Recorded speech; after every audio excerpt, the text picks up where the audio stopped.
Um, yeah, let's get one more going here.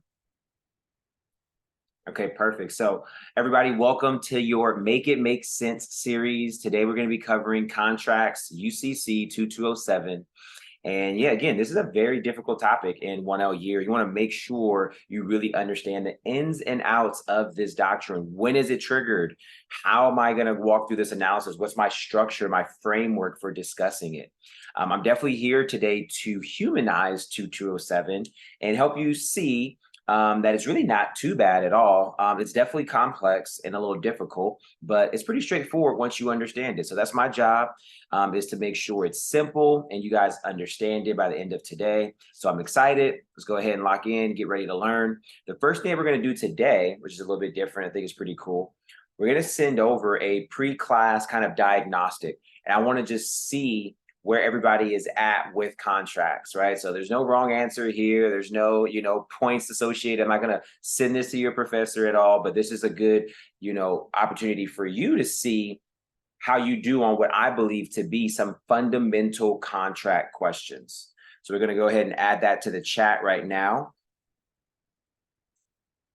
Okay. Let me know if you have any issues with that working or not. Once you click on it, you have 5 minutes to answer it. So this is not supposed to take you long. Either you know the answer or you don't, right? And you have to complete it within 5 minutes. It is timed. So everybody go ahead. And I know some of you guys are driving, so don't worry about doing it now. You can always do the quiz later. But go ahead and take 5 minutes and do this little diagnostic. Right.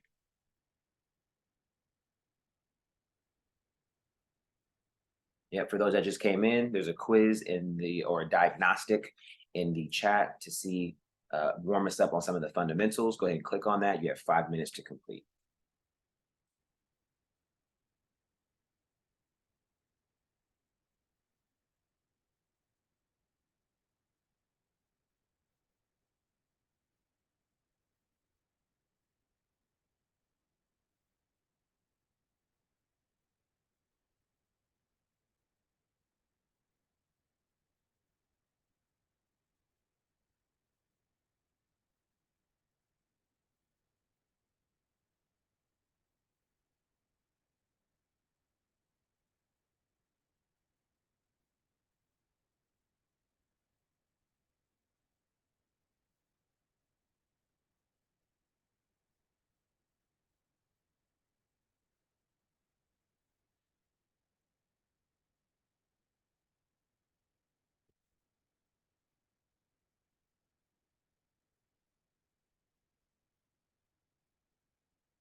Again, for those that are coming in, there's a quiz, a little diagnostic pre-session to see how much of the fundamentals you know contracts before we get to 2207. So go ahead and click on the link in the chat and start your pre-session diagnostic.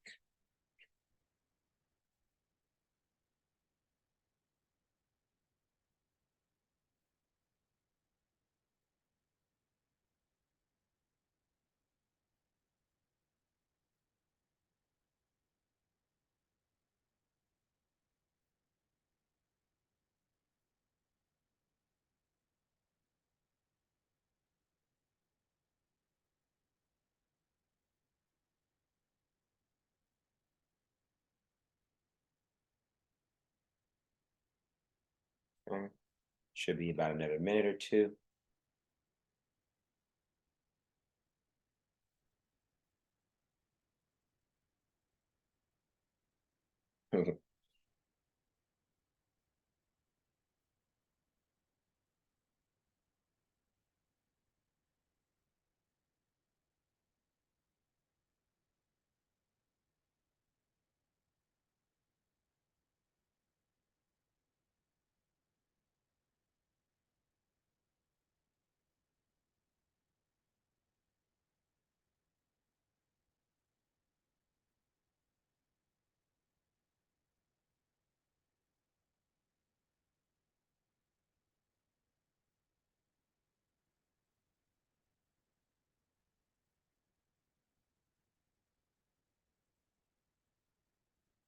Okay. All right, let's go ahead and start to talk about this. Ryan, did it give you your results right away?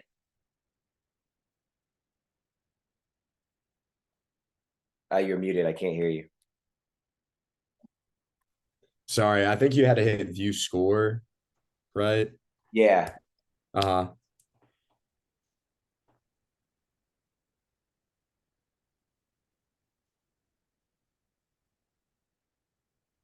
Oh, I'm sorry. Or did you? I didn't know if you wanted. Oh yeah, I was asking you. How did you do on the? Oh, I guess I did not do as very good. I What did don't you know if do? I didn't put the right thing. Yeah, I didn't do very good. Well, and we're gonna see, right? Because some of it is kind of tricky. You have to write it out like the exact right way. We're gonna walk through it and see. So I'm gonna call on a couple of people. I'll start off with Carissa and Ryan. And again, what we're doing right now is just a warm up. Why? Because 2207 is a bit of a complex topic, right? It's a build off or a build on top of things you've already learned in contracts. So it would be a little negligent, not to bring in Torres, it would be a little negligent to just jump straight into 2207 without this warm up. So contract formation, let me go to my little notes of what the questions were so I can use this to walk me through. So Ryan, contract formation, what are the two things that are required for contract formation? I was thinking of valid offer and acceptance and mutual assent. Okay, so mutual assent, as we're going to get to, is valid offer, right, and acceptance. So it's going to be mutual assent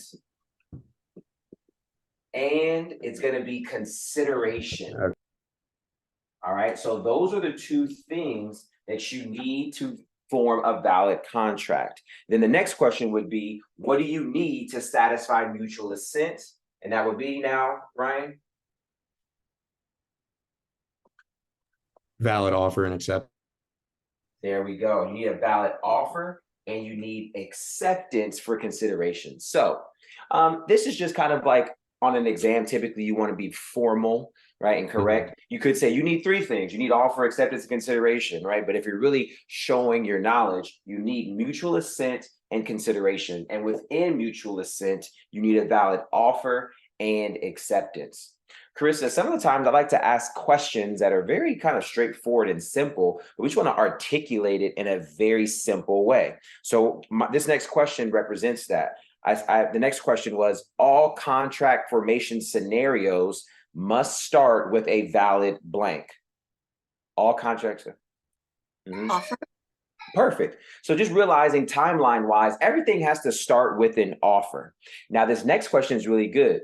So it says ultimately an offer can either be blanked or blank, right? So Carissa, what's that? An offer ultimately can be either blank or blank. It can be either accepted or terminated. Perfection. All right. Offer can either be accepted or it can be terminated. So this is something that I want us all to slow down for a second and really appreciate, that essentially these are flip sides of the coin, right? Acceptance and termination, right? And again, it's all connected to that offer. Either that offer is accepted or it's terminated. That leads us into the next two questions that then I'll answer. It says if an offer has been accepted, it can no longer be And the answer is terminated. Once you have accepted an offer, that flip side of the coin is out. It can no longer be terminated. And in fact, once an offer has been terminated, it can no longer be accepted. So typically in your contracts one classes, a lot of times you'll be dealing with scenarios that's essentially a race to see which one of these was done first correctly, right? So a lot of times there will be an attempted acceptance and an attempted termination, but it comes down to which one was done validly first. All right. So remember that offers, either they're accepted or they're terminated. That takes us to the next question, right? Deja, let's see if you can help us out with this one. What are the 4 different ways to terminate an offer? Revocation, rejection, lapse, and the operation by law. Perfection. There we go. So we have rejection, revocation, operation by law, and lapse. What do all 4 of those have in common? They all do the same thing. They all simply terminate an offer. If the offer is terminated, it can no longer be accepted. That means you have no mutual assent. You have no contract formation. This is why I like flow charts, everybody, because it just kind of flows, right? If you have revocation, that means the offer has been terminated, which means there's no mutual assent, which means no contract formation. So all 4 of these terminate an offer, which we know what the effect of that does. There are some things that are important that we're not going to talk about today that go under some of these discussions here. For example, option contracts. Carissa, where do option contracts go in what we just talked about? There's termination, there's rejection, revocation, operation by law, and lapse. Where would option contracts go? Sorry. Can you repeat that one more time? Where would option contracts go in these 4 different termination theories?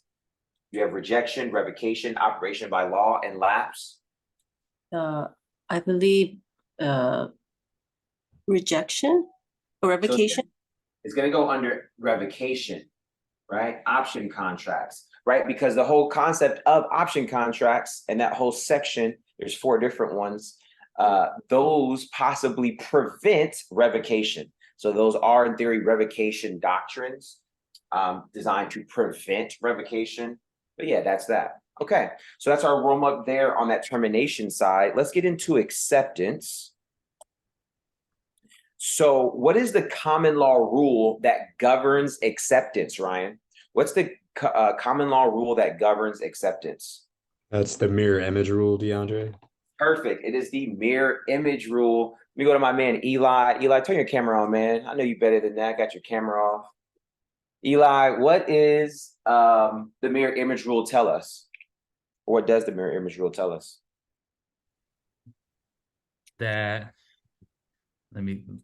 I know I have it in my outline here, like the exact. No. Now I'm not going for the outline, man. Talk to me. I know it's that you have the terms have to exactly mirror the acceptance, that you can't change anything, can't add There anything. we go. I Yeah. want it in your own words. Perfect. Today's to make sure we understand it, not that it's in our outline. And yes, the mirror image rule tells us that the terms of the offer, the terms of the acceptance must mirror the terms of the offer, which then takes us into our next question, Eli. In the event that this attempted acceptance does not mirror the terms of the offer, what happens under the mirror image rule? You get a counter offer. Exactly. You have a counter offer. And what does a counter offer do? So rejection, it terminates the offer. Exactly. It rejects and terminates the offer. And then it also creates a new one that can now be accepted or terminated. Right? So that's the mirror image rule. So under acceptance, you have common law and you have the mirror image rule, MIR. Now, Eli, does the UCC strictly follow the mirror image rule?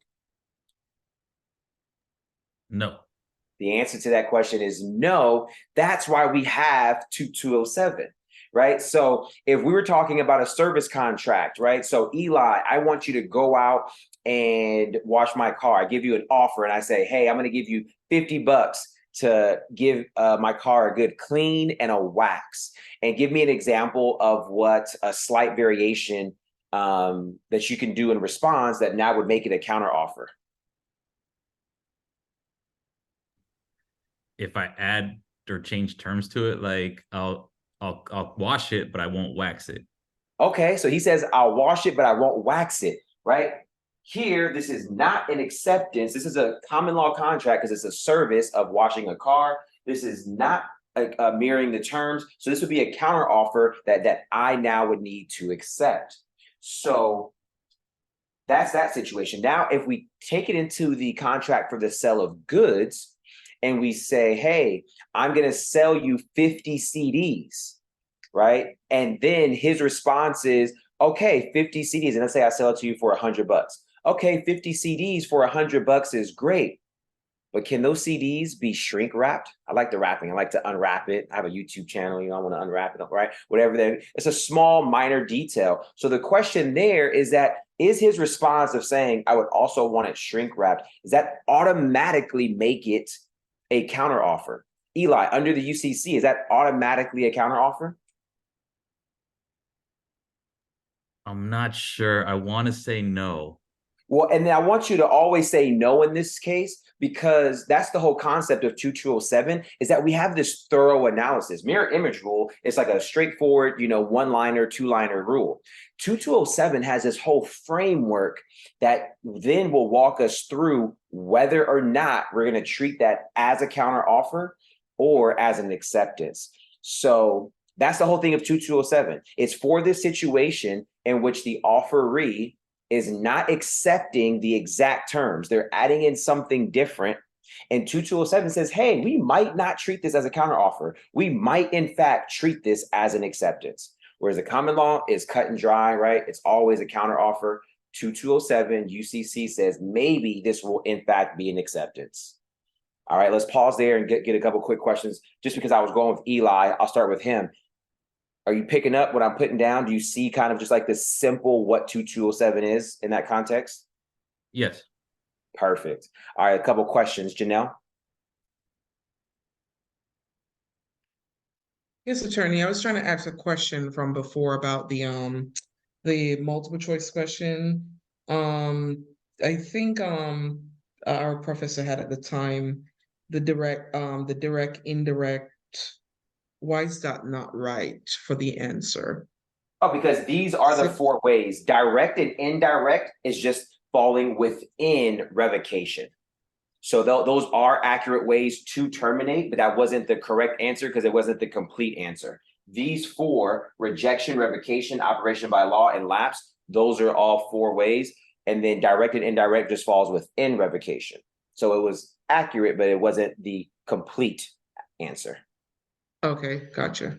Perfect. And then I'm not sure who's the next person with their hand raised. Andrea? Yeah, Alexandria. I on the chart, I wanted to know why there's two acceptance. Like, why do you have one under offer, and then why is there one next to offer?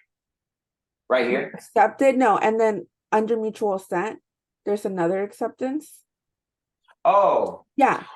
Yeah, so great question. So I kind of was just flowing right now from like, there's two flip sides of the coin, but yeah, we can essentially erase this one, but it is kind of showing up in two places. So we can move this from here for now. I'll still keep this here, but I'll build off this right here. But yeah, great question. Thank you. Yeah. So yeah, for everybody else, I'm just wanting to illustrate that an offer can either be accepted or terminated. And now we want to build into acceptance a little bit more. And so yeah, it's in two places. All we need to do is build it out in one. All right, Alexandria, let me stick with you. All right. And so right now we're going to get into next is something that I want all students to be able to answer for every doctrine you're learning, right? This is the legally fit way. You need to know the TFS for every single rule. How is that rule triggered? That's your T. What is the function of your rule? That is the F.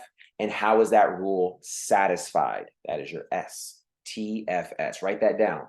Okay, that is a strong student is going to know the TFS for all doctrines. So Alexandria, what do you think, or can you give me some insight on what the trigger for 2207 is?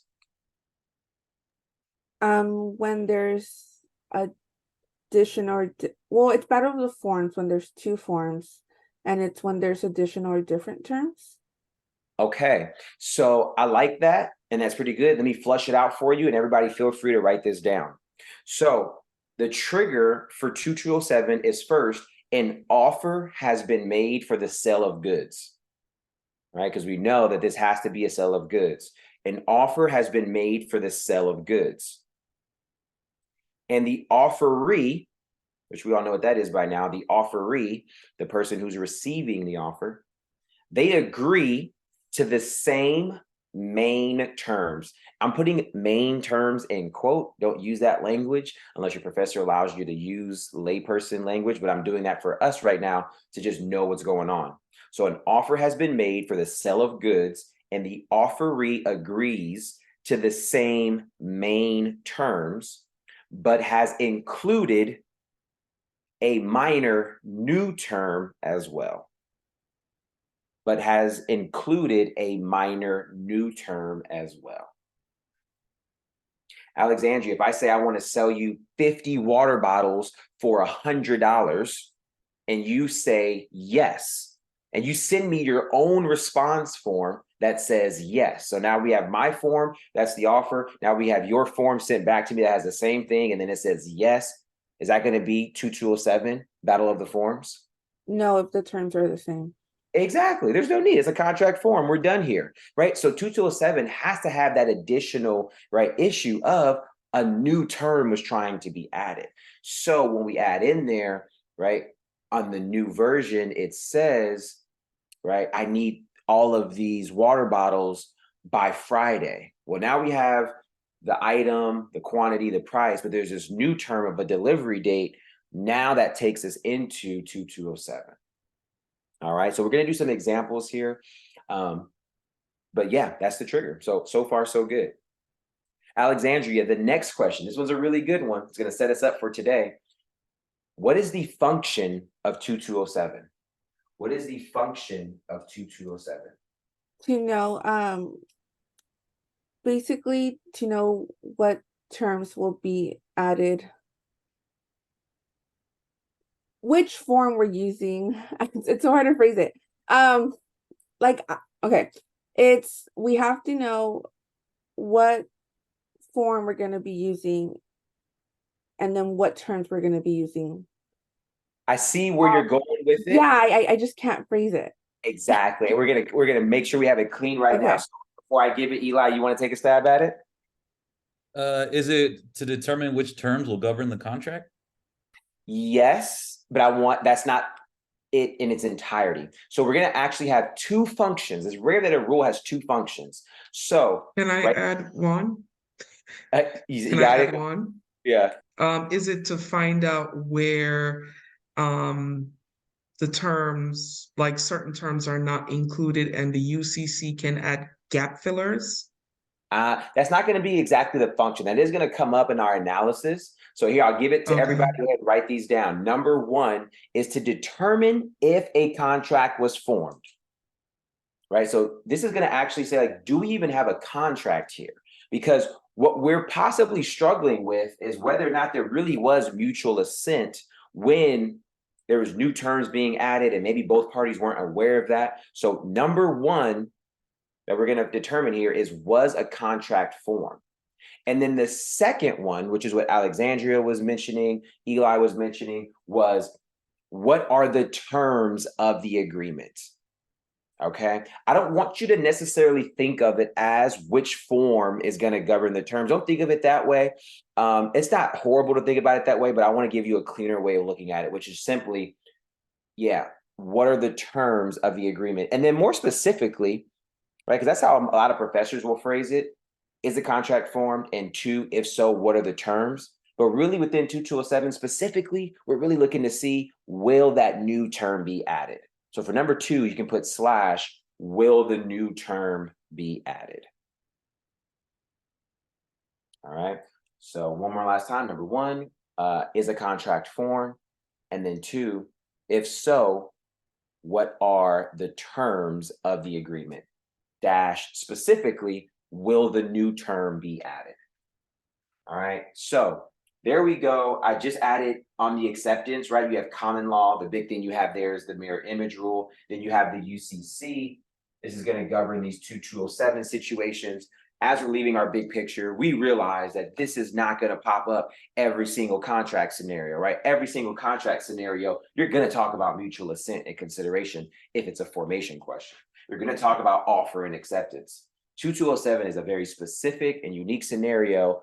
Sale of goods, right? There was one form, and then there was another form that it tried to accept, but had some new minor term, right? I'm using that language loosely right now, but just for us to understand it.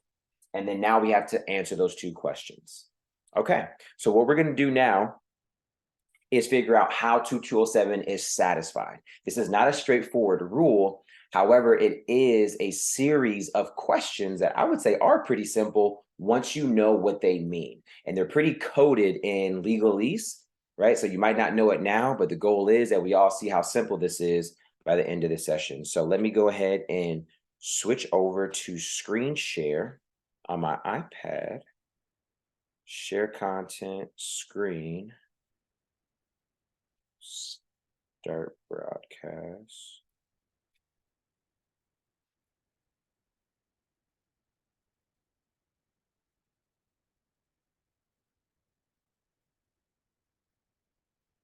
Okay, so what we're about to get into now is Legally Fit's Battle of the Forms chart. This also, not only is it a chart, it also is a little bit of how you should have a default structure for your analysis if your professor hasn't given you one. So this will also be a little bit of an essay template.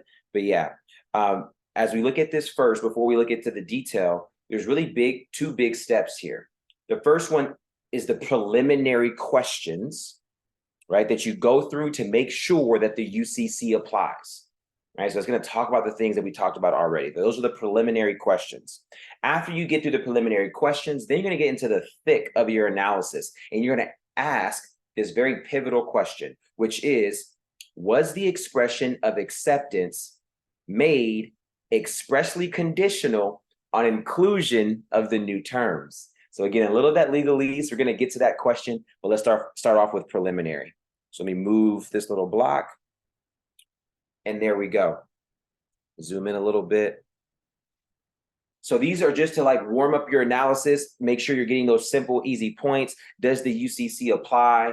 Right? Yes, if it's for the sale of goods. If so, you can move on to the next question. If the UCC does not apply, then you cannot apply UCC. It's that simple. It's not for the sale of goods. So Eli, in that first hypo, when we were talking about you washing my car and then you deciding whether you would wax or not, and there was different terms, well, we can't apply UCC at all because the UCC does not apply to that type of contract. So easy question just to get started.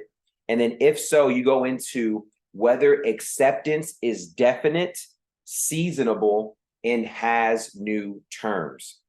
Okay, so definite is meaning it was on the same Dickard terms, right? There's a term of art there in contracts world, the same Dickard terms. Here, Legally Fit, what I'm going to give you is some like lay people terms, so that way we can connect the dots. And all Dickard terms means is that it was the same main terms. Alexandria, in a contract for the sale of goods, what are typically going to be the Dickard or main terms? I think would it be the boilerplate terms, or am I? No, so the boilerplate is not going to be the main terms, right? So I gave you that contract where I'm going to sell you 50 water bottles for $100. Okay. Right? So even in that, looking at that, what would you say are the main terms? It would be obviously the 50 water bottles, the price that was agreed on, the item that was agreed on. Good. So let me fill that out. The item, the quantity, and the price. Right? And so, Alexandria, if we ever disagree on the item to be sold, the number of items, and or the price, that can't be a 2207 situation, right? So if I say I want to sell you 50 water bottles for $200, and you say I want to buy 50 iPads for $200, your response is easy peasy what? It's not like a rejection. Yep. And more specifically, it is a counter Counter offer. offer, yes. Exactly. You have rejected that offer and created a new one that is a counter offer. If I said I'll sell you 50 water bottles for $200, and you say, yeah, I'll take 50 water bottles, but for $199, even though it was $1 less, we are still on different material terms. So those are always counter offers. So what this element right here is saying, Alexandria, is that in order for this to be 2207, the acceptance has to be definite, which means you did agree to the same material terms. Is that clear? Very, thank you. Perfect. The next element is that the acceptance by the offeree has to be seasonable. This one's typically a slam dunk analysis, and you're just looking that the acceptance was sent within a reasonable amount of time. All right. So if I sent that offer to Alexandria and then it says next week or next day she sent her acceptance, that's reasonable. You have to look for like really outlandish facts for it to not be seasonable. And then lastly, you're looking to see if it has a new term. A lot of you are already ready to get into, is it additional or is it different, right? And all of the intricacies. But at this stage, we don't need to know if it's additional or different. We just need to know that there is a new term, all right? Because that lets us know we are in 2207. We'll get into whether it's additional or different and the impact that that has later on. So this is just saying that, yes, Alexandria did agree to the main terms. It was timely, and she did include a new term. Once we have all of that, we know UCC applies, and we're ready to get into our main question. Any question from you all on the preliminary questions before we move on? And you said definite is just like, yes, I accept. Definite means that they agreed on the same material terms. Dickert terms, those are all synonyms, but they agreed to the same material terms. So again, typically that's going to be the price, the quantity, and the item to be sold. Thank you. Okay, of course. Angel? I have a question for the first one. If you get no for number one, Yep. does the UCC apply? Do you do then the common law approach? Exactly. You must be in the common law. And we'll talk about the common law approach to Battle of the Forms at the end. Yes, that means you're in the, because you have to be in either UCC or common law. So yeah. Okay, thank you. Perfect. All right. Next, Monsi, you with me? Hi, I'm here. Hey, all right. So I want your help Group. as we move into this next question. Okay. So now we're getting into this, everybody, very pivotal question. Was the expression of acceptance made expressly conditional on inclusion of the new terms? Try your best attempt at translating that. What is that question really asking?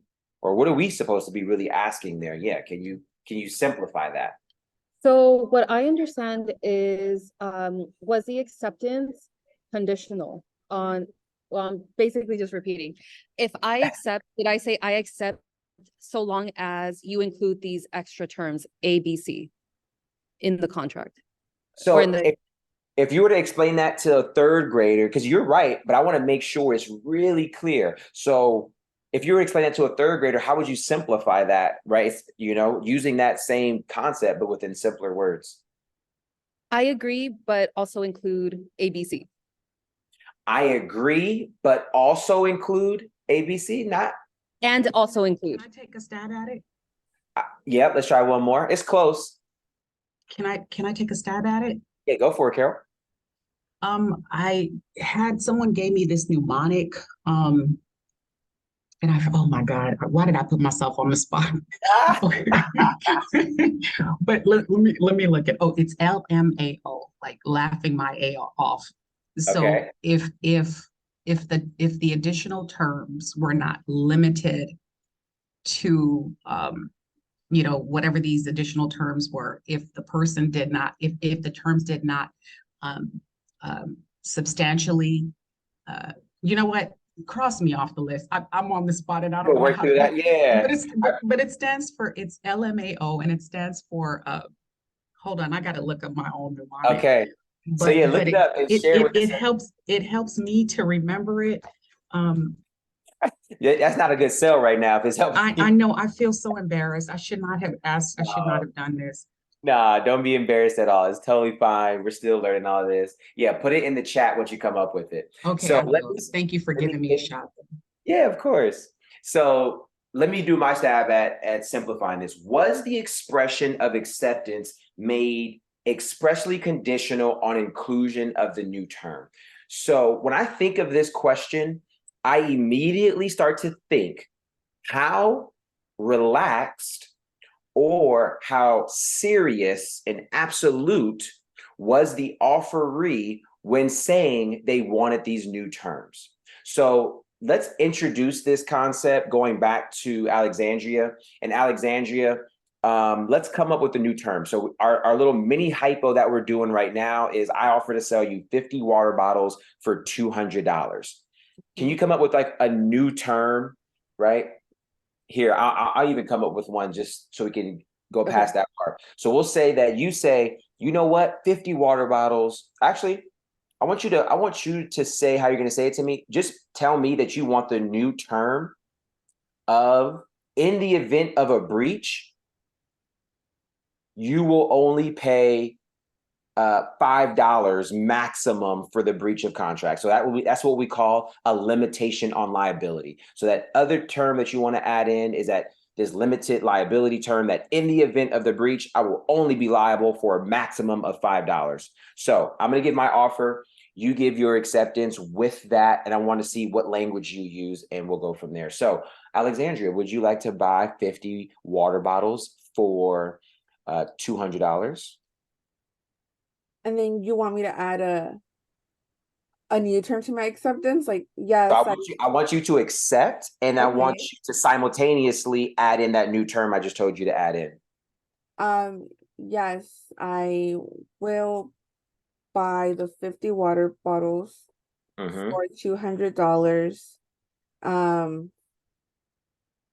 But in the event that I can't pick them up anymore, I will, I want to say I'll only be liable Yep. for And then we said five, like the max liability $5, for me will right? be $5 exactly. Okay, yeah, okay. Okay, so as we're going through that, I have to analyze her response, right? So this first pivotal question is focused on the offeree's response. Was Alexandria's expression of acceptance? First, breaking down that part, I call it expression of acceptance because we don't know if it actually is. But what we're looking at there is Alexandria's response. So was Alexandria's response or her acceptance made expressly conditional on inclusion of the new terms? So in other words, she had to use language sufficient to express that I am not going forward with this deal unless you agree to this new term. Versus, oh, you know what? Like, it'd be cool if we could add this new term, but like, no biggie if you don't want to, like, whatever, I'm just throwing it out there. Right. So like try to have like these two like extreme examples in your head when you're going through these problems of like, is it this like super chill Venice beach bum who's just like, yeah, man, you know, like we could add that in there. No big if you don't want to. And on the other end, you have this super type A lawyer who's like, I'm not going forward with this unless we have this in here. Right. Those are the two extremes. And in every scenario, you're looking to see what side does that person land on. So here, Alexandria, would you say you were more of the Venice beach bum and like, oh, we can just add in this limitation liability if you're cool with it, but whatever? Or were you more like type A, like it has to be in here, otherwise I'm not doing this deal? Sorry, I didn't realize I was muted. I feel like, yeah, it has to be in there. Okay, cool. I would say there wasn't a lot of language because you just kind of like went straight into it. But if anything, I'd probably lean more into that one. Okay. But yes, in your traditional fact patterns, you're probably going to have maybe a little bit more. And we'll talk about which way to lean in the event that you don't. But that is that question. So before we move on, is that question clear now of what we're getting at in this analysis, Alexandria? Yes. Perfect. Everybody, you're looking at the response by the offeree. And again, are they the Venice Beach Bum that with that new term, they were just like, hey, like whatever, I just want, throwing it out there. We can go with this. Or are they saying, I am not going forward with this unless you answer? Madison, you had a question before we continue? I'm good, thank you. Okay, cool.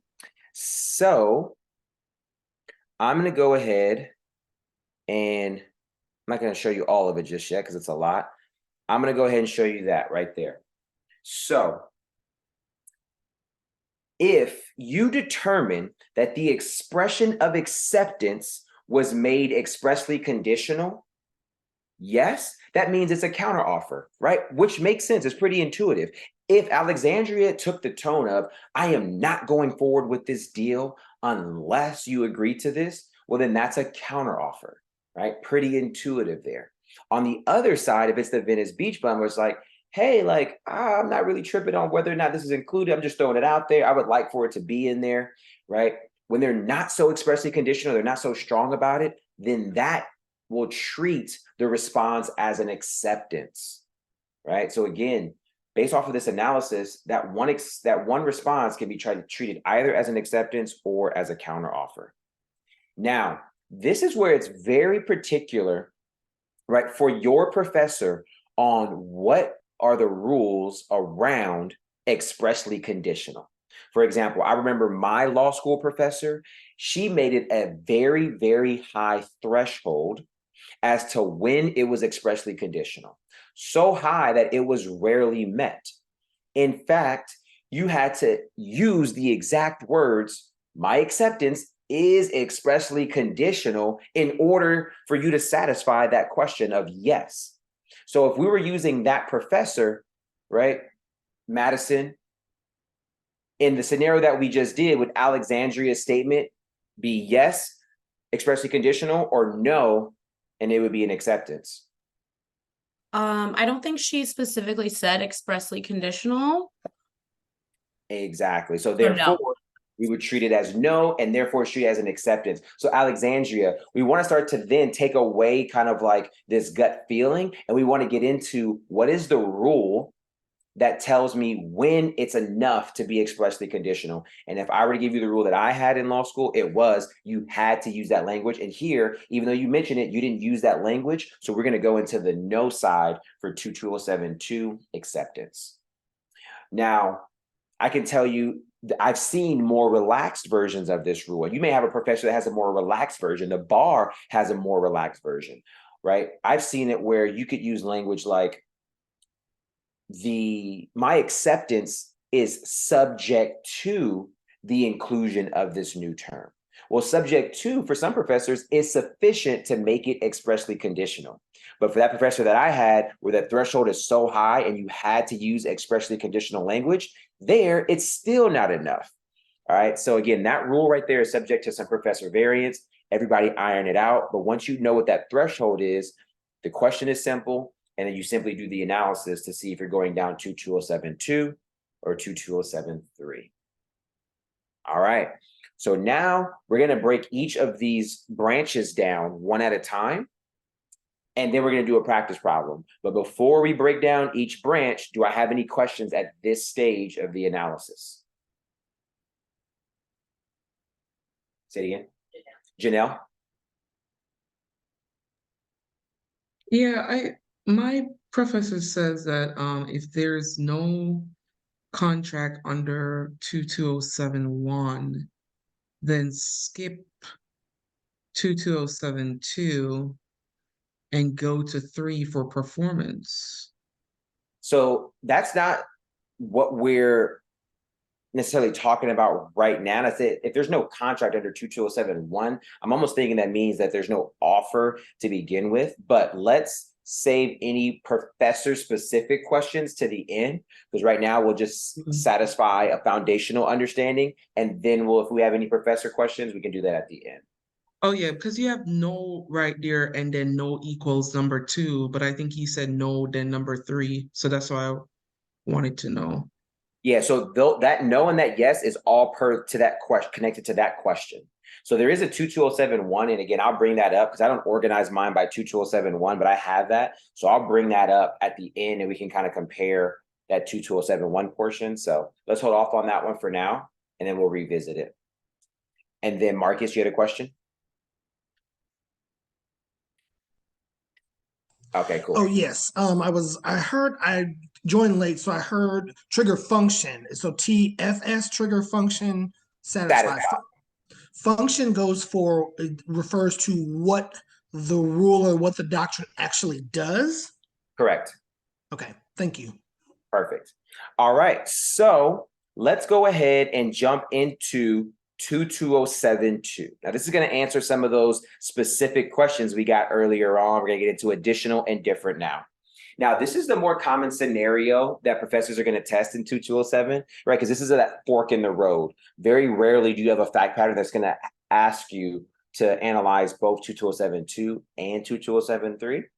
But 22072 has more analysis and they want you to do a lot more. So this is a very popular route. Now, what you're going to see here in this flow chart is just the questions to ask and in the right order. So the next thing after you know that this is an acceptance, you know a contract was formed, right? Because at this point, we're saying we're treating that response as an acceptance. You have offer and acceptance along with consideration, contract is formed. So everything else is around whether that new term will be added. So the first thing that you're going to do is ask, is the new term additional or different? All right. Additional term is a term that is being added on. A different term is a term that conflicts with something that was in the offer. All right. So we're going to do a hypo here in a second so you can see that in action and apply it. But one more time, an additional term is that when you're looking at that new term, does it conflict with something in the original offer, or is it just something being added on, something new? Then that's additional. If it's different, it's because that new term actually conflicts with something in the original offer. If it's a different term, it's a simple outcome. You simply knock out both of those terms. They conflict. We don't know which one to use. We're just going to knock both of them out. That's the knockout rule. If it's an additional term, then you have to see whether that additional term will be added. There are two ways to add the additional term. One of these two must be met.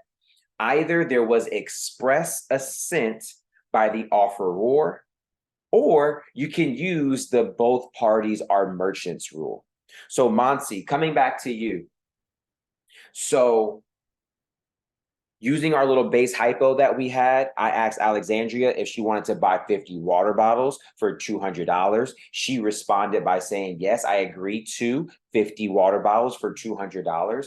And I'd also like to have a limitation on liability of a maximum of $5 in the event of a breach.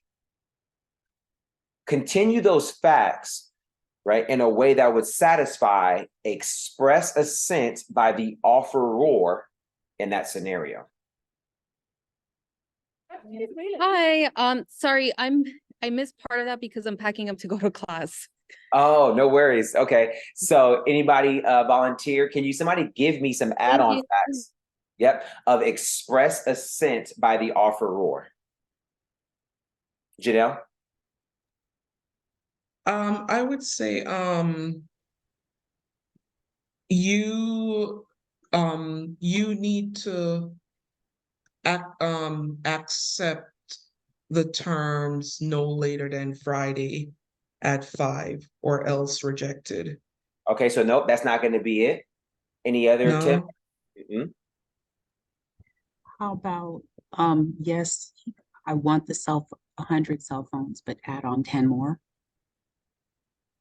No. So express assent by the offeror, let's simplify it. All that's saying is that the offeror saw that new term and simply said, hey, I see you added this new term and I accept that, right? So if Alexandria, you say, yes, I agree to the 50 water bottles for $200.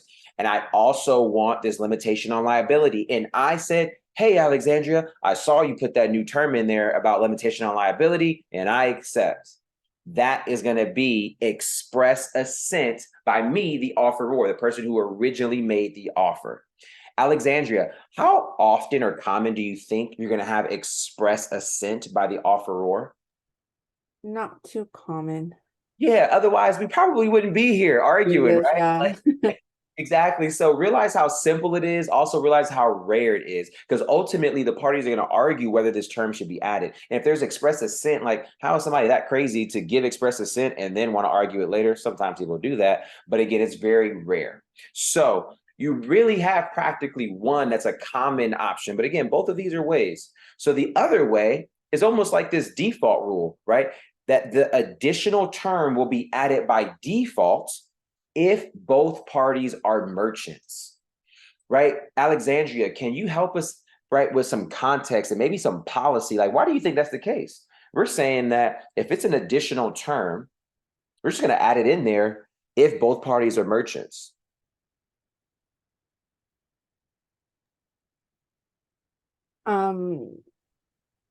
I think, do you want me to define what merchants are? Sorry.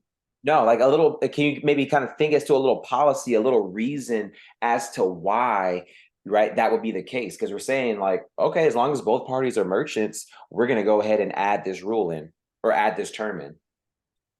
I think because since they're merchants, they both deal with goods and that kind, so they should have some knowledge about what they're getting into, as opposed to like a merchant maybe taking advantage of somebody who doesn't know what kind of goods they're dealing with. I think along those lines, I'm going to add in this additional concept to that. And it's that if both parties are merchants, it's like, look, y'all do this. You guys enter contracts and we're going to hold you to a higher standard that you should have read those forms thoroughly, right? So if you sent me that response form and I'm a merchant, right? We're both merchants. It's like, look, I'm a merchant. I should have read through that. We know as merchants that there's times where people will add new terms. So it's almost like they're putting in this additional kind of expectation for merchants. And because of that, we're going to add the term. Whereas if both parties aren't merchants, then they're not going to add that new term. Because at this point, again, we're talking about adding the term, even if one party was kind of unaware of it. So the second way to add the rule is if both parties are merchants. Now we have then exceptions. Deja, looking at these exceptions,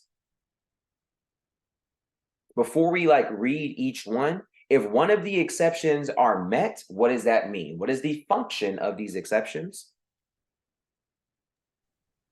So the function is if one of the exceptions are met, then it would not become a term in the contract. You would knock it out. It would not be a term, exactly. Well, and to be not overanalyzed, because maybe you still had express assent, what you're going to say, Deja, is that this term will no longer be added under the both parties are merchants rule. Does that make sense? Yes. Because in theory, if in that off chance you had express assent, these don't serve as exceptions for that one. So you still have that one, but yeah, you can no longer add the term under the both parties are merchants rule. Okay, so the three exceptions are: 1, the offeror limits acceptance; 2, the new term materially alters the contract; or 3, the offeror rejects within a reasonable amount of time. I'm not going to go through all 3 of these right now. Let's go ahead and start to jump into our hypo, where we can start to use this to analyze, and then I can illustrate and we can discuss whether any of these exceptions apply there. So let me go to this next. Okay, cool. So we have UCC 2207 preparing for the analysis. So what I'm about to give you right now are some things that I want you to have as strong reading comprehension tools while you're going through a 2207 question. This almost serves as a checklist. All right. So step one, you're going to identify the offeror and the main terms of their offer. Who is the offeror? Is the offeror a merchant? What are the terms of their offer? And does the offer contain any language that limits acceptance to the terms of the offer? Next, you're going to identify the offeree and their response / attempted acceptance. Who is the offeree? Is the offeree a merchant? Did the offeree agree to the same material terms? What is the new term the offeree is trying to add? And then circle the language that they use to introduce that new term.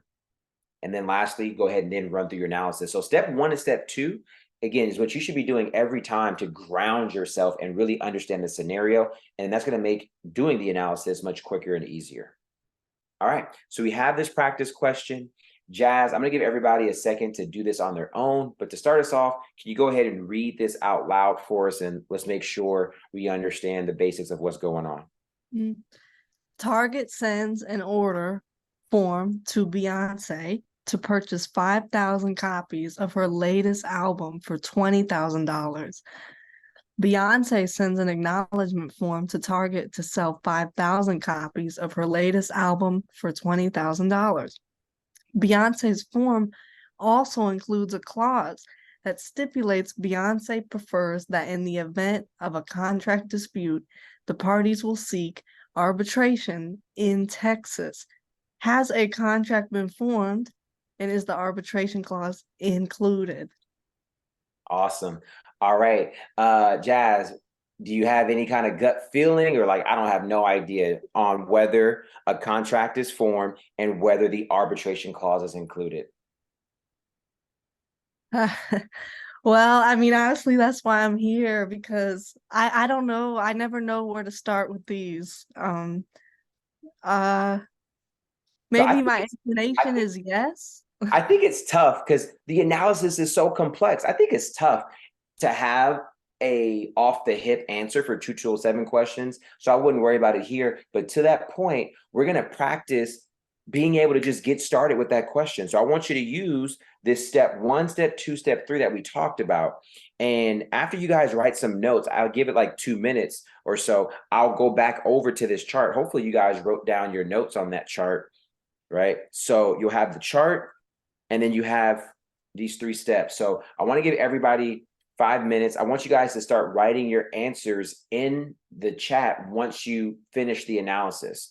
And your answer should let me know whether a contract was formed and also whether the arbitration clause will be included. Okay, so everybody go ahead and take your time and answer that now.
Deja, is that a question or an answer? I think that's my answer. What did I tell you? Since pre-law, if you're gonna sin boldly. I need you to, just for practice, resubmit that same answer and take out that question mark, please. Okay, I got you. Appreciate you.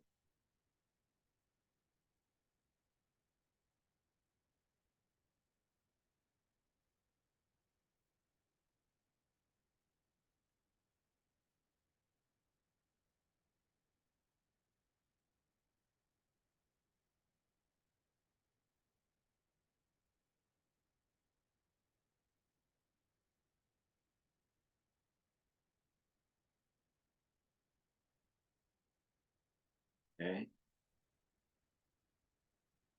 Answers is coming in. Marcus and Deja agreed to number 1, but they disagreed on question 2 of whether or not it'll be included. Oh.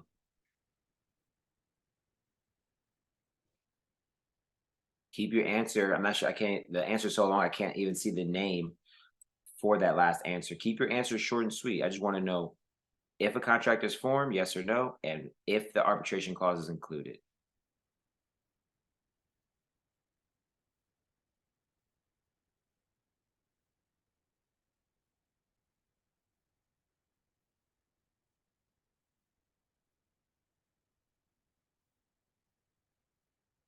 Ryan, I want you to put that on your final exam. All right. So I want you to put, I agree with Deja. I will. I think it's going to give me an A. Okay. All right. It looks like the answers are coming through. Let's walk through it and see what's up. So remember, this is not about whether you were right or wrong right now. If you got it right. He said to keep it short, and I was already typing. Janelle, what are you? I was already typing. You didn't already hit enter. Okay, we'll read that later, Janelle. All right, so we're gonna go through this question right now, and what I want you guys to do is remember, practice questions are for learning. All right, so if you got it right, cool. If you didn't, that's even better because you're not gonna get it wrong again, because we always remember something when we get it wrong. So Ryan, I want you to walk through this with me. First off, did you feel, hopefully, step number 1 of today is to get more comfortable with these questions and just isolating out the things that we're supposed to know. Did you feel good kind of grounding yourself with the question? Yeah, absolutely. I think having the steps there and identifying things like who the offeree and offeror are they merchants, et cetera, really helpful for analysis. Good. It just kind of like sets you up before you even get into any kind of discussion. Just like, let me get grounded. So if you were to, in the response, if you were to identify the new term, what's the new term here? The term would be the arbitration clause. Good. Right. Every 2207 problem, guys, I want you to simplify it down just like that. The new term or terms are or is, right? Sometimes there's more than one. So yeah, you should always be able to like pinpoint what the new term is. And then who's our offeror, Ryan? So Say it again. The offeror would be Target. Good. That makes Beyonce the offeree. Okay, cool. So let's go ahead and run through our chart, run through our analysis. So Ryan, first question, does the UCC apply? Yes, because goods. Exactly. This is for the sale of CDs. CDs are movable. Good. We're in UCC world. Next, was Beyonce's acceptance definite? Was it on the same material terms? Yes, it was. And don't be conclusory with me, just so that way we don't practice being conclusory on the exam. So how do we know it was on the same definite terms? Because she sends an acknowledgement back to Target to sell the 5,000 copies of her latest album for the $20,000. Perfect. So it was the exact same item, price, and quantity. Great. So next was it seasonable? Again, this is more or less an assumption that it was, right? Unless there's an issue with it. Was there anything here that gave us anything on time? There's nothing in the fact pattern that I saw that stipulates any type of like time constraint or that it wasn't within a reasonable amount of time. Exactly. So in your analysis there, because this happens sometimes, what you would say is here, it simply says Beyonce sent her acknowledgement form. It doesn't appear as though this was outside of a reasonable time. There are no facts to suggest so, right? I love that. There are no facts to suggest that this was not sent within a reasonable amount of time, but you don't know for sure because it doesn't tell you when she sent it. So sometimes getting the points is letting the professor know you don't have the actual facts to know with certainty. So we can go ahead and move past seasonable. Looks like there's no problem. And then it has new terms. We already said, yes, it was the arbitration clause. Good. Preliminary questions, easy peasy. All right, next. Was Beyonce's expression of acceptance made expressly conditional on inclusion of the new term, Ryan?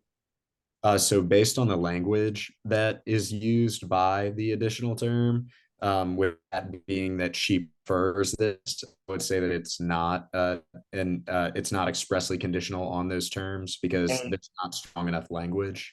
Exactly. Perfect.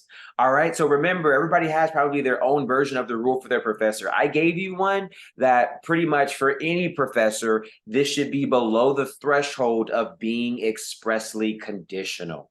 All right. So again, know your threshold rule, but this one should clearly fall up under that. Beyonce is saying, I prefer. That's not really giving any indication, even if you have just like a fluid rule that allows you to take it case by case. It's hard to make a case here that Beyonce made this expressly conditional. So we're going with no. Ryan, since we're treating Beyonce's response, her acknowledgement form, as no, not expressly conditional, that means we're treating her response as what? An acceptance. And since it's an acceptance, that means at this very point, we know that a contract has been formed. Exactly, because it's an acceptance. So a contract is formed. So everything else we're now going to discuss is going to determine whether what terms govern that I'm sorry, if the additional term is included or not. Perfect. Whether the new term will be added. Good. Awesome. All right. So let's pass the love. Let's go back to Carissa. Great job on that first half of the question, Ryan. So Carissa, are you with me? I'm here. All right. So now we have to figure out if this arbitration clause is going to be added. Just out of curiosity, before we jump into it, what did you say? Did you say yes, it's going to be added, or no, it's not? I said it's not going to be added. You said it's not going to be added. Okay, let's see if that's correct and if we got it for the right reasons. So next thing we have to do is determine if this is an additional term or a different term. I gave you the rule for determining that, right? What would you conclude here? Is this an additional term or a different term? I would say it's an additional term. Perfect.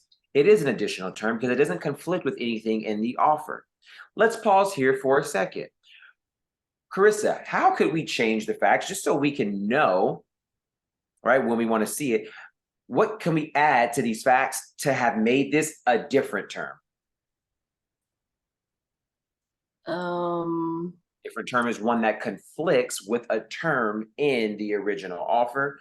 So if we added the facts that the original offer had said. If the original offer had said, maybe and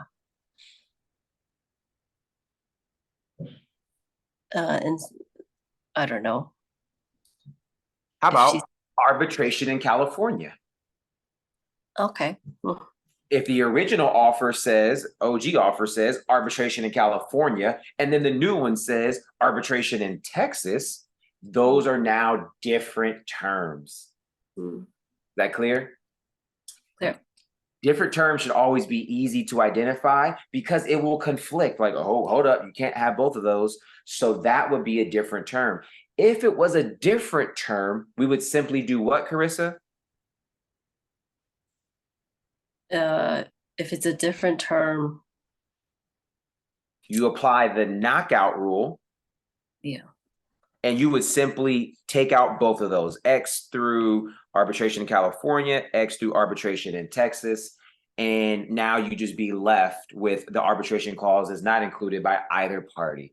All right, so that's when you have a different term, but that's not what we have here. So let's go ahead and. Quick question. So Mhm. the knockout rule then just means that if both are conflicting, then both will be knocked out and it won't be included. That's simple. Okay. Right, and the name, we don't always get a helpful name, but in this case we do, right? It's called the knockout rule. Literally, you just knock them both out. All I have a right. question, attorney. Mhm. For the additional terms, what if she said 7,000 rather than 5,000? And that would not be acceptance is definite, right? Now you have a different term that's on something material, and that's no longer a 2207 question. Okay, gotcha. Thank you. Perfect. So now going back to this question as it stood, I did that little wrinkle real quick, Carissa. So you said that this was an additional term. Yes. All right, now we have to see if the additional term will be added. Remind me, what are the two ways to add an additional term?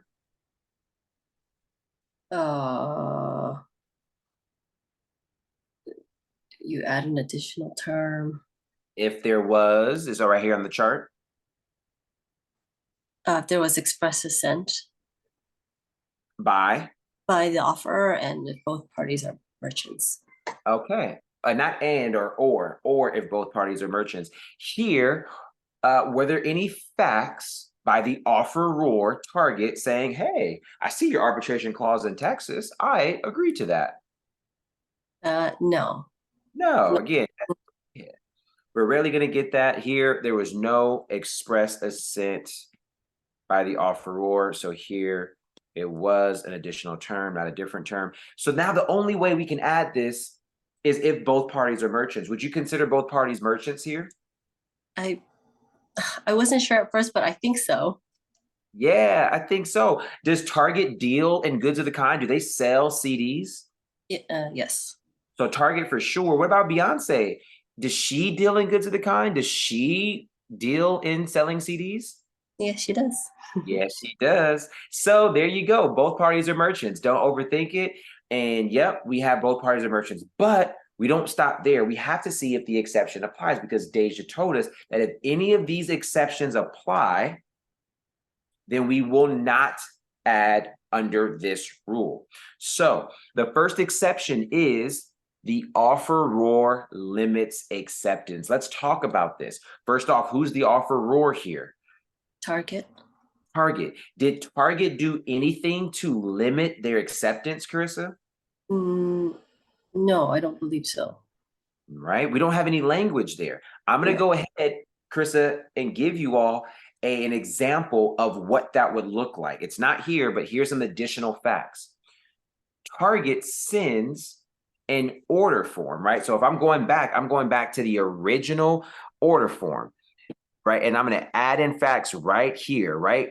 Before I finish what was in that order form. And I say Target's order form had a clause that said Beyonce's acceptance is limited to the terms of this offer. Put that in your own words, Carissa. What did Target do by saying Beyonce's acceptance is limited to the terms of this offer?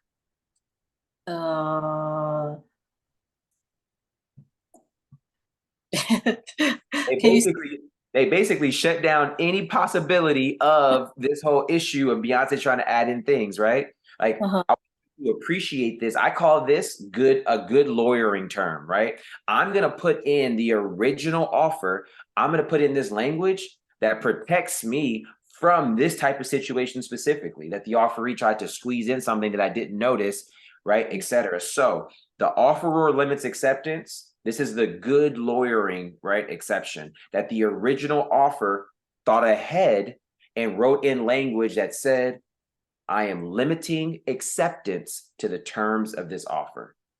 Is that clear, Carissa? I think so. Do you have a question? No, I'm just kind of absorbing it because the vocabulary that our professor uses is a little bit different, so I'm just trying to adjust. Okay. You want to give me What's the, because I haven't seen that in any other way. What's the language that you have for that exception right there? I we haven't really, well, I haven't really gone over this, so I'm just not understanding the material so much.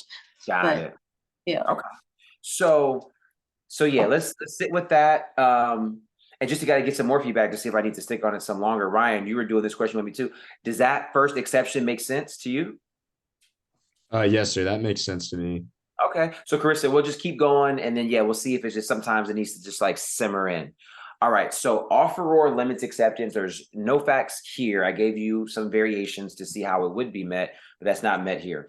The next exception is the new term materially alters the contract. In other words, what you're saying here is that this new term that the offeree is trying to add either is a surprise or causes hardship. So it's something that like significantly changes the contract. So even if both parties are merchants, if it significantly alters the contract to violate this rule, then okay, like, hey, this is too much, right? Even though both parties are merchants and they should have read everything, this is a very significant term that materially alters the contract. So therefore, we're not going to add it under both parties are merchants.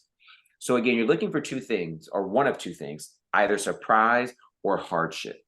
Now, there's no like bright line test for that. So this is why you do practice questions to kind of get a sense of what will violate this rule or not.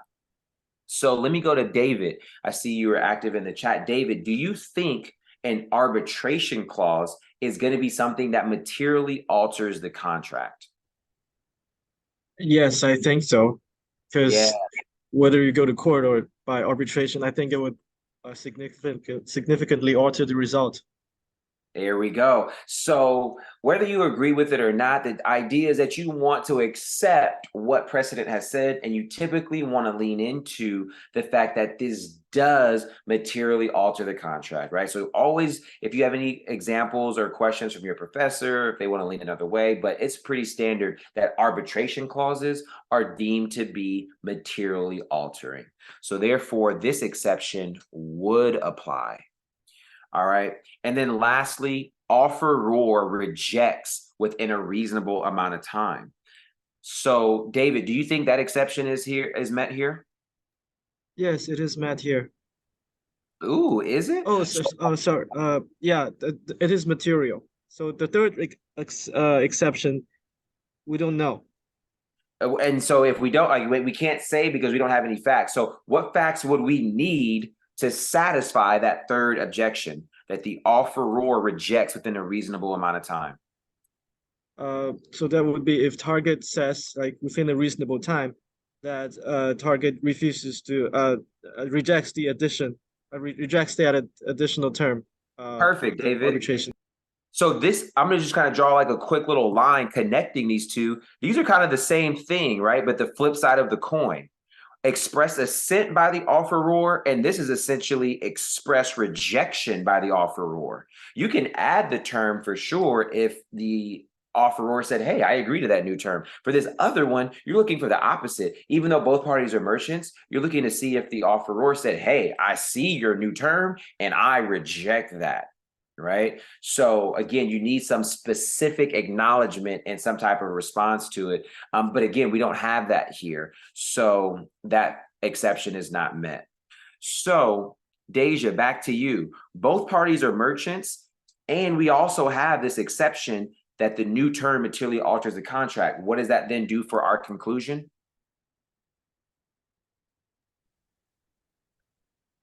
Okay, so if because it materially alters the contract, then we don't add it? Exactly. And Marcus, by the way, I see your question in there. It's rejection of the term. Right now, we're just focused on the term. So did the offeror reject the term? And yes, Deja, the answer based off of the exception being met is that we will not add it. Right? This was an additional term, right? Let's flow through this chart. This was an additional term. There's one of two ways to add it. Express assent was not met, but maybe we can do both parties are merchants. Both parties are merchants, but we have to check these exceptions to see if we can in fact use that rule. And we determined that the new term in fact materially alters the contract. So therefore, this now becomes a no on the both parties are merchants being used because of the exception. All right, Alexandria, question. Yes, thank you. Our textbook actually made like a kind of like a flow chart for us for the UCC, but under the exception for the materially alters, ours says, does the term materially alter the offer? Does that change the way the exception is viewed? No, not at all. Okay, sounds good. Thank you. Good question. Yeah, it's the focus there for sure is just like, is this term materially altering what the parties, you know, originally agreed upon? Okay, sounds good. Thank you. You're welcome. Okay, so I think, yeah, we're good on that. So let's go to David first. So David, I'm not sure if you had the correct answer from the beginning, if it got corrected, but talk to me, feedback, like how did you feel? How do you feel now walking through that problem with this framework that we now set up? Oh, I think it's very helpful. This is my first time on this platform, Legally Fit. Janelle introduced me to this. Yeah, I think our professor also spent like a whole class on UCC section 2207. But I think he didn't use this chart that you just drew. I think you made it very clear, like in this sort of like an algorithm, like just 1, 2, 3, yes, no, yes, no. That's very clear. Actually, if you can put every rule in law school in this way, I think it will just make life so much easier. There we go, man. I appreciate it. And we have a lot of that in our materials on the, like, you know, through Legally Fit. So I'll definitely share with you more at the end on like how you can like see all of our materials, but we love to use flow charts here and do as many things in that fashion as possible. So awesome. Yeah. Any other questions? Like, it sounds like we might be doing okay with 22072. I want to do maybe 22073 in about 10 minutes. That one's the easier route. Any questions on 22072 before we move on? Okay, so let's go ahead and go to 22072. So Ryan, let's work together and let's wrap up through this. So Ryan, remind me, how do we end up in 22073? So we end up in 22073 if 2201 subsection 1 is not satisfied, but there's still conduct that shows that a contract was made. I like that, but I want it, it's really, and you might, I'm not, because again, I have to remember, I forget, I don't use 22071, I forget what's specifically in there, but it is, Ryan, that it was expressly conditional. Like that's the language that I want to hear, that the response was expressed, right? So Ryan, how could you change our hypo to make it where this would be 22073? All you would change is what? The language that's used by Beyonce. Perfect. So instead of saying Beyonce prefers, we would say that the contract says that Beyonce says her acceptance is expressly conditional on the parties arbitrating in Texas, right? So you would use that language. I have another hypo here on this page. So this is the exact same fact pattern, but it has an additional add-on where it says right here, Beyonce's form also includes a clause that stipulates that this acceptance is expressly conditional on the agreement that the parties, okay, so it's the exact same thing. I just changed the language and how they introduce that new term. So now all of a sudden, going back to our chart, the answer is yes. This was expressly conditional. So now all of a sudden, Beyonce's response is treated as a counteroffer.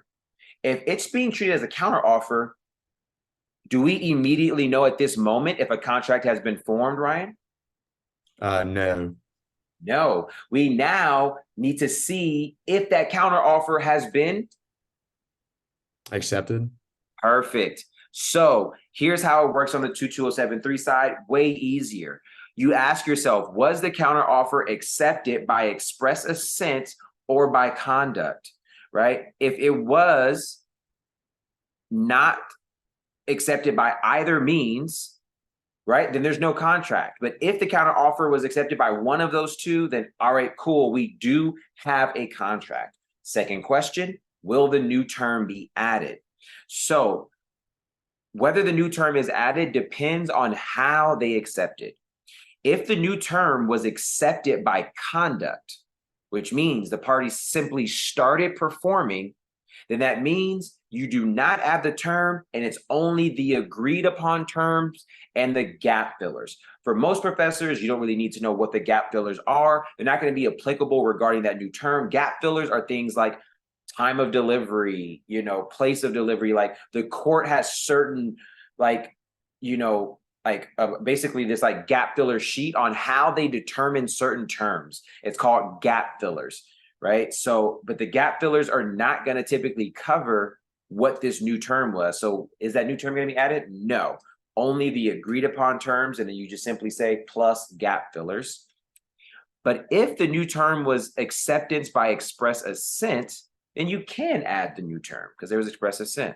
So Ryan, this is pretty quick and easy because we understand the foundation now.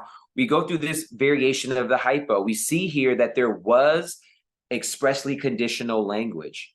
And now it says target, let's highlight this in yellow, target receives this form but does not read it thoroughly. Target simply sends payment and Beyonce sends only, well, I put 5,000 for, I meant to take that $sign off. She only sends 4,999 copies. That tells us right there, she sent one copy less, right? Target seeks to sue Beyonce in California State Court. So all I did was add on, which you'll normally see, which is that new term coming into play. So here I had to create the basis of the lawsuits.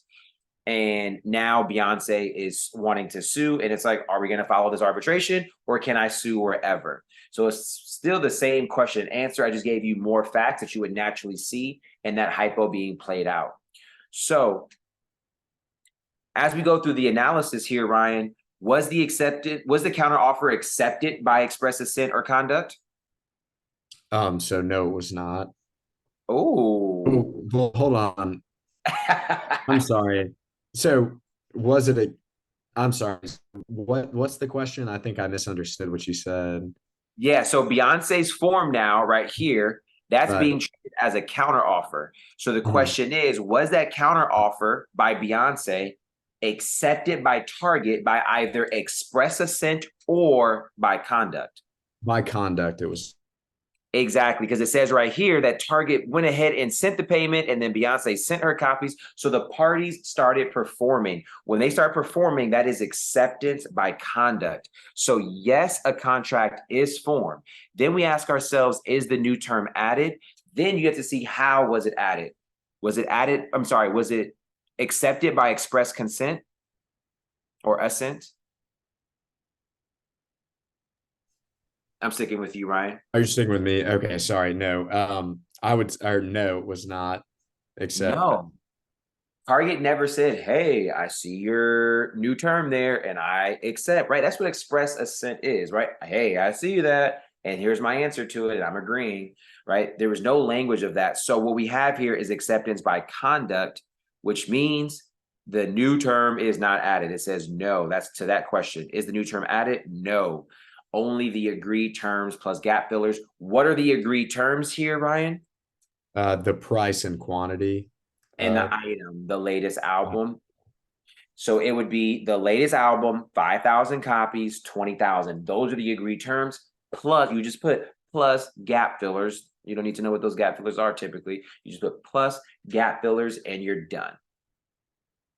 So, Ryan, would you say that typically, if you're going down to 2073, that the new term is going to be added, or typically it's not going to be added? I would say typically it's not going to be added. typically is not going to be added, right? Because it's going to be rare for this express assent. Again, how would that look? That would look like Target saying, hey, Beyonce, I see you want to arbitrate in Texas. Yes, I agree. It's just rare that you have somebody expressly assenting and then later saying, no, I don't want that in there.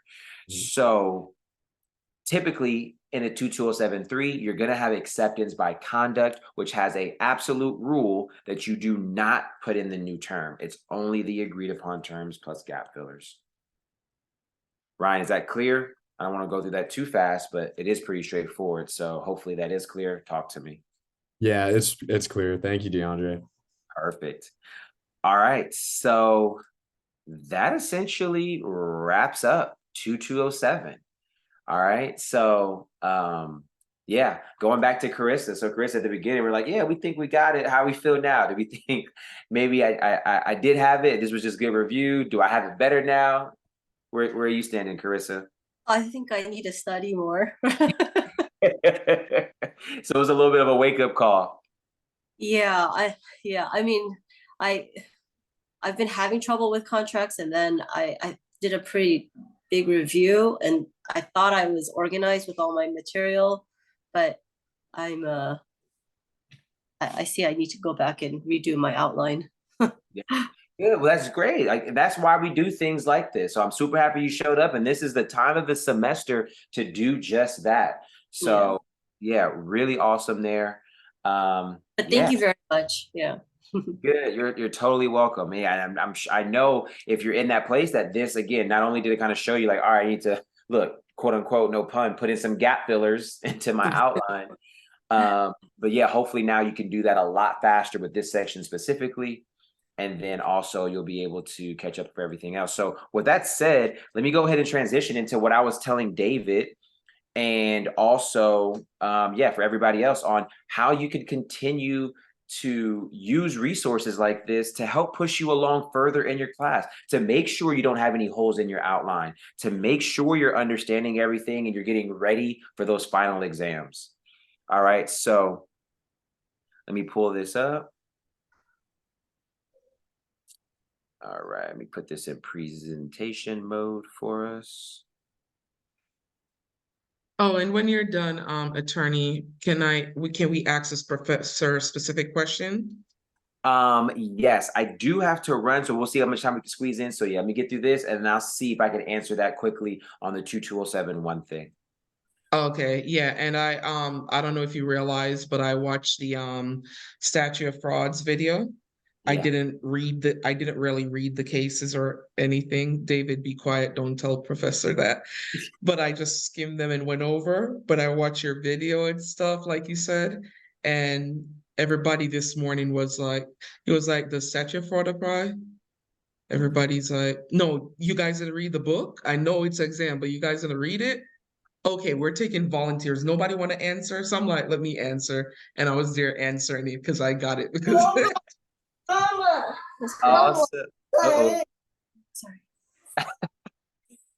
I was like, this work. And I was talking to a TA, and she said that because she saw me crying, she's like, yeah, Janelle, my last semester, my first semester 1L, I felt the same. And I did not do any.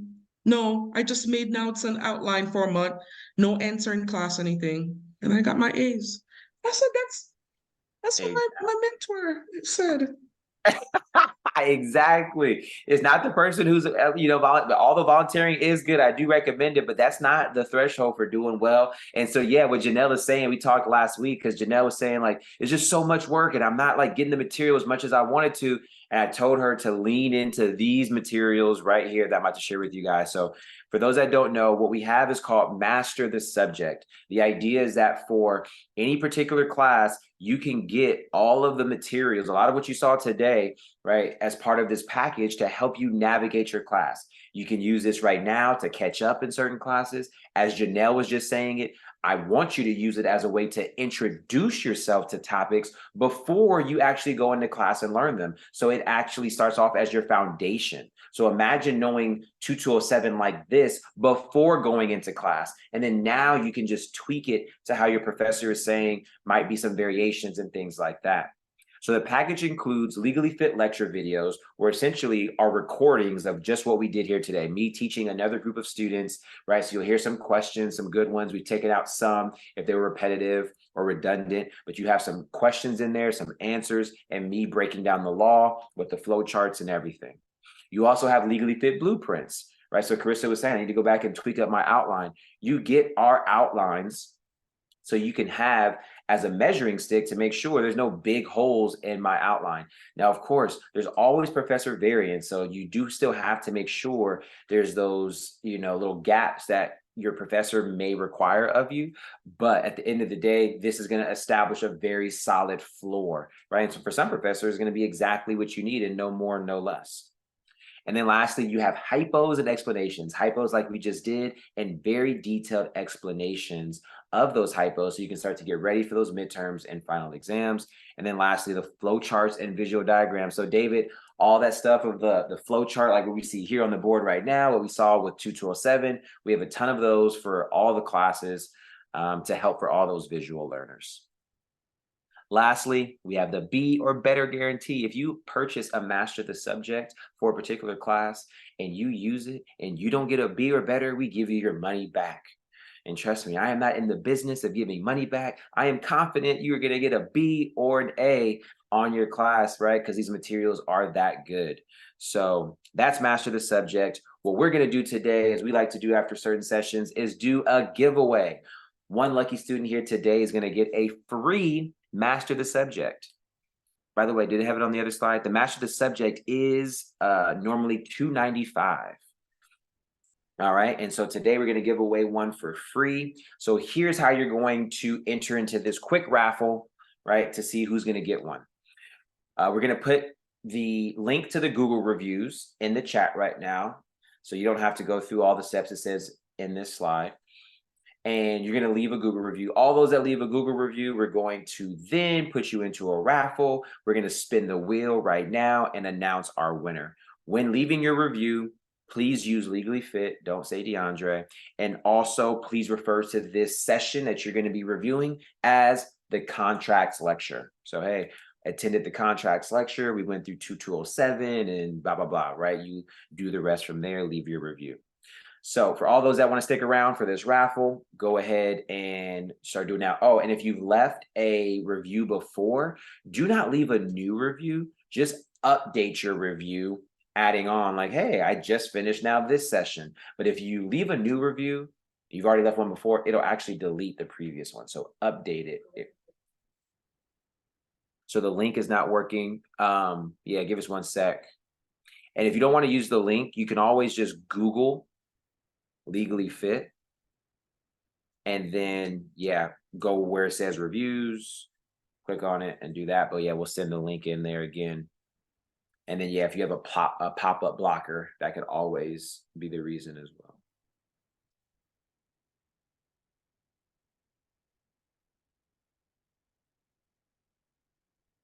Okay.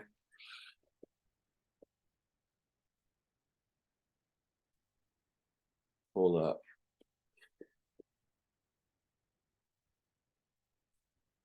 When you do that 2207.1 stuff.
that a question or statement?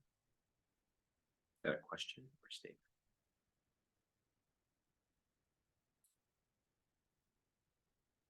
Okay, cool. So we have 4 so far. We're going to start pulling up the spinny wheel.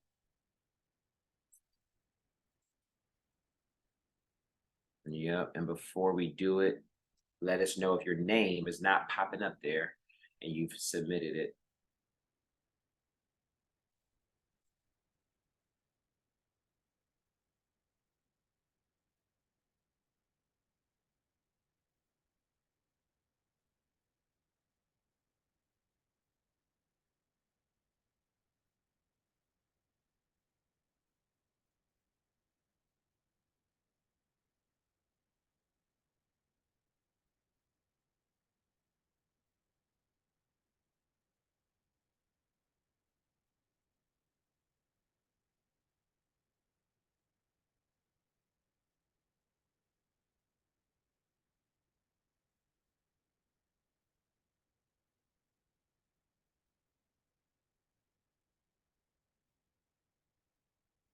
Okay. If you did your review and you do not see your name, speak now, or forever hold your peace.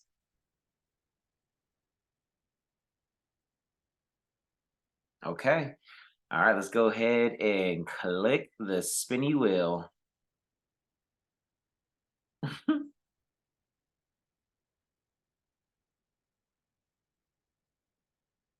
All right, Jazz. Congratulations. You have won. You have mastered the subject for contracts. Wow, thank you so much. Oh my gosh. This is gonna help. Thank you. Really. Oh my Yours. God. I can't Yes. believe it. Yeah, I never win anything. I won something. I know. Wow. Wow. Thank you. I'm so happy. Oh, Okay. welcome. This is gonna help me so much. And I got something for everybody else too, because I definitely want everybody to feel like a winner.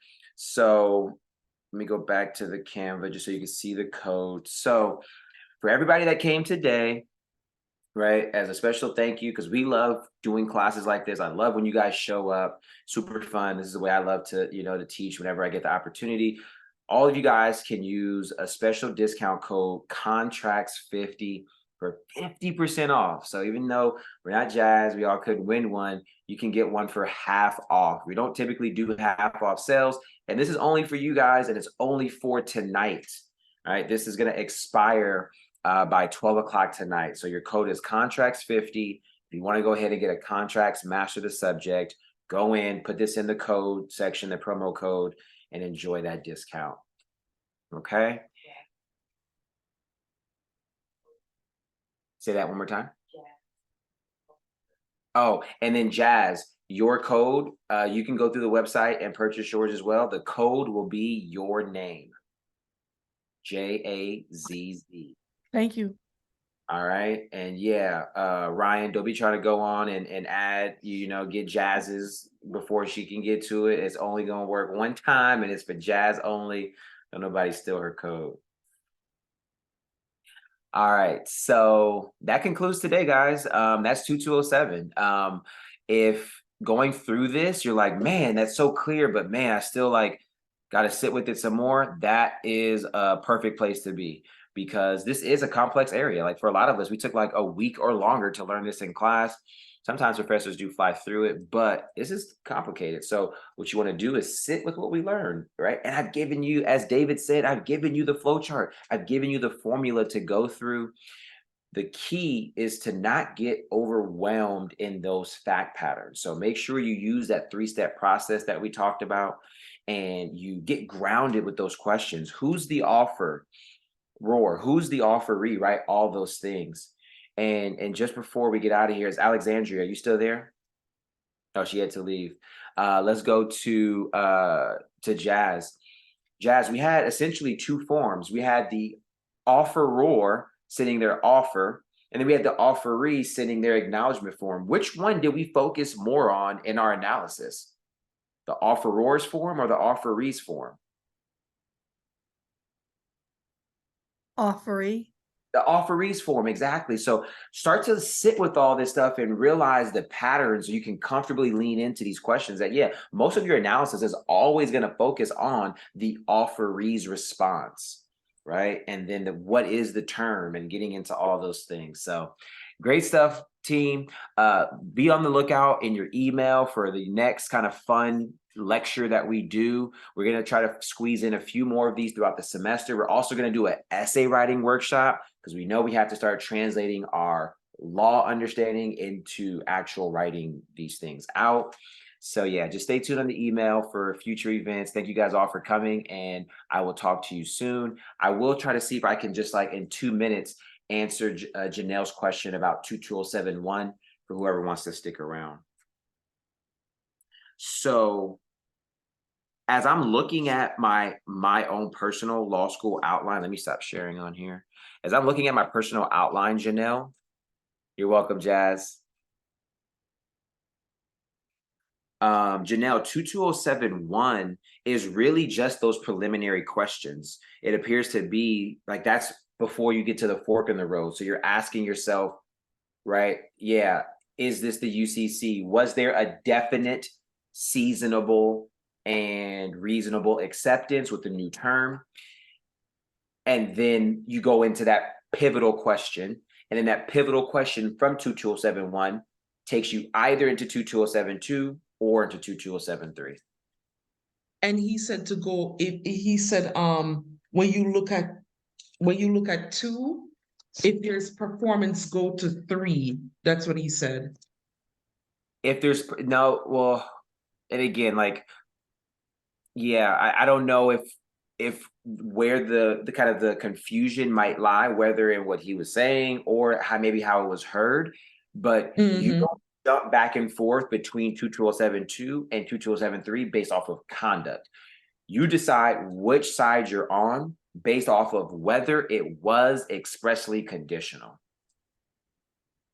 Okay, so and for 3, you don't look at course of performance, course of dealing. No, course of performance and course of dealing under 22073. That's not in my analysis. I haven't seen that before. Okay, yeah, he said look to the parties. And that's probably to determine whether they have accepted by conduct, right? So it's still probably within that framework to see based off of what the parties have done before or whatever, like, yeah, have they accepted? Yeah, because we did a case with the bidding, the guy and the contractor and the bidding, and they worked together for 7 years. So he's like, when you do like that, you more than likely accept a bid, though there are additional terms, and they have been working for 7 years. There you go, right? So you're using that to then argue that we have accepted here, but it's still, you're using that within that same framework that we already laid out. You see, he just talked too much. Thank you. He just added so much unnecessary fluff. That's why we here, Janelle. That's why we here. Thank you. Have a good one. Blessings. Thank you. Any other questions for anybody before we head out?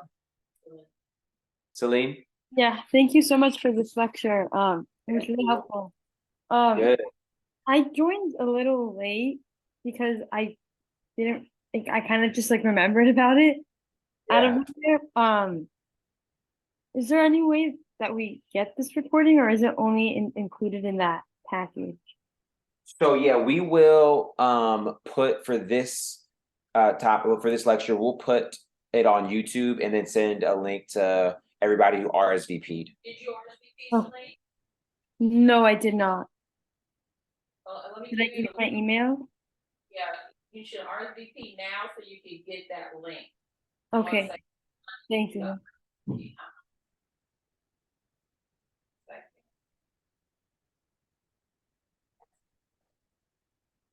Okay, any other questions?